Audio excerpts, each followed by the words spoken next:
গর্ভ অবস্থায় চুলকানিতে অস্থির আপনি? অবহেলা করলে বিপদ হতে পারে। আরও একটি ভিডিও দেখার আমন্ত্রণ সবাইকে। আজকের ভিডিওতে আমরা জানব গর্ভ অবস্থায় চুলকানিতে অস্থির অবহেলা করলে কি কি বিপদ হতে পারে সেই বিষয়ে। মূল ভিডিওতে যাওয়ার আগে গুরুত্বপূর্ণ স্টেম সেল ব্যাংকিংয়ের গুরুত্ব সম্পর্কে কিছু তথ্য দিতে চাই। আপনি কি জানেন স্টেম সেল সংরক্ষণ একটি গুরুত্বপূর্ণ পদক্ষেপ আপনার শিশুর সুস্থ ও সুরক্ষিত ভবিষ্যতের জন্য। জন্মের সময় শিশুর স্টেম সেল সংরক্ষণ করে আপনার শিশু এবং আপনার পরিবারকে ৮০টিরও বেশি রোগ থেকে রক্ষা করতে পারেন। কর্ড ব্লাড ব্যাংকিংয়ের জীবন রক্ষাকারী সুবিধা সম্পর্কে আরও জানতে 01312178910 এই নাম্বারে কল করুন। ফিরে যাব মূল ভিডিওতে।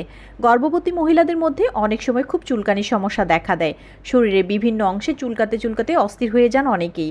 গর্ভ অবস্থায় শরীরের বিভিন্ন অংশে চুলকানি হওয়া খুবই স্বাভাবিক একটা ব্যাপার। পেট স্ফীতিশীল হয়ে যাওয়ার কারণেই চামড়া টান পড়ে এবং চুলকানি হয়। গর্ভবতী মহিলাদেরকে হালকা চুলকানি হলে তা স্বাভাবিক বিষয় বলে জানাচ্ছেন চিকিৎসকরা, কিন্তু যদি তা অতিমাত্রায় হয়ে যায় তবে তা অবশ্যই চিন্তার কারণ। আপনি যখন মা হতে চলেছেন সেই সময় অসহ্য চুলকানি হলে মোটেও তা অবহেলা করবেন না।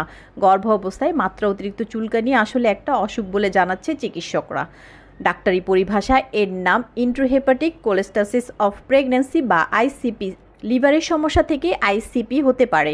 আইসিপির কারণে গর্ভবতী মহিলার বিশেষ কোনো শারীরিক ক্ষতি না হলেও তার গর্ভের সন্তানের জন্য বড় বিপদ অপেক্ষা করতে পারে। তাই গর্ভ অবস্থায় অতিরিক্ত চুলকানি হলে অবশ্যই ডাক্তার দেখান। আইসিপির চিকিৎসা না হলে নির্দিষ্ট সময়ের আগে সন্তানের জন্ম হয়ে যেতে পারে। গর্ভ অবস্থায় দ্বিতীয় ও তৃতীয় ট্রাইমেস্টারে আইসিপি হতে পারে। বিশেষ করে রাতের বেলা এর প্রকোপ বাড়ে।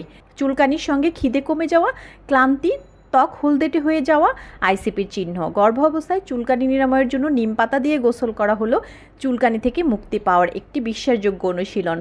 এছাড়া অ্যালোভেরা জেল একটি বহুমুখী প্রাকৃতিক পণ্য। এটি ত্বকের বিভিন্ন অবস্থার চিকিৎসার জন্য বিশ্বব্যাপী ব্যবহৃত হয়ে থাকে। কেবল জেলটিকে প্রভাবিত এলাকায় এবং চুলকানি প্রবণ অঞ্চলগুলির উপরেই প্রয়োগ করুন। জেলটি প্রাকৃতিকভাবে জ্বলন, ঘা, ব্যথা এবং আঁচড়ানোর তাগিদ হ্রাস করবে। তাছাড়াও জেলটি চুলকানোর সময় কোনো ক্ষতি হওয়া থেকে ত্বককে রক্ষা করে। সাধারণভাবে যে লোশন বা ময়শ্চারাইজার আপনি ব্যবহার করেন তা একবার চিকিৎসককে দেখিয়ে নিন। চিকিৎসকের পরামর্শ অনুযায়ী প্রেগনেন্সি পিরিয়ডে চুলকানির সমস্যার সমাধান পেতে নিয়মিত মেডিটেশন ময়শ্চারাইজার ব্যবহার করুন। সব শেষে মনে রাখা প্রয়োজন, প্রতিটি প্রেগনেন্সির ধরন কিন্তু আলাদা। দেহের রক্ত সঞ্চালন বেড়ে যাওয়া বেশিরভাগ মহিলাই প্রেগনেন্সি পিরিয়ডে চুলকানির সমস্যা হয়। বিশেষত পেটের চুলকানির সমস্যা বেশি হয়। শরীরে অনেক হরমোনের পরিবর্তন হয় এই সময়। ফলে কোনো ক্রিম লাগানোর আগে চিকিৎসকের পরামর্শ নিন। কেন চুলকানি হচ্ছে তা জেনে নিন স্পষ্ট করে। কোনো ঔষধের প্রভাবে এই সমস্যা হচ্ছে কিনা জেনে নিন। সর্বোপরি চিকিৎসকের পরামর্শ ছাড়া কিছু না করাই ভালো, কারণ এতে জড়িয়ে রয়েছে আপনার এবং আপনার সন্তানের ভবিষ্যৎ। ধন্যবাদ। আশা করছি ভিডিওটি আপনাদের উপকারে আসবে। বিভিন্ন স্বাস্থ্য টিপস পেতে আমাদের সাথে সংযুক্ত থাকুন এবং সবার জানার স্বার্থে ভিডিওটি অবশ্যই শেয়ার করতে ভুলবেন না। আপনার একটি শেয়ারে উপকৃত হবে আরও একজন মা।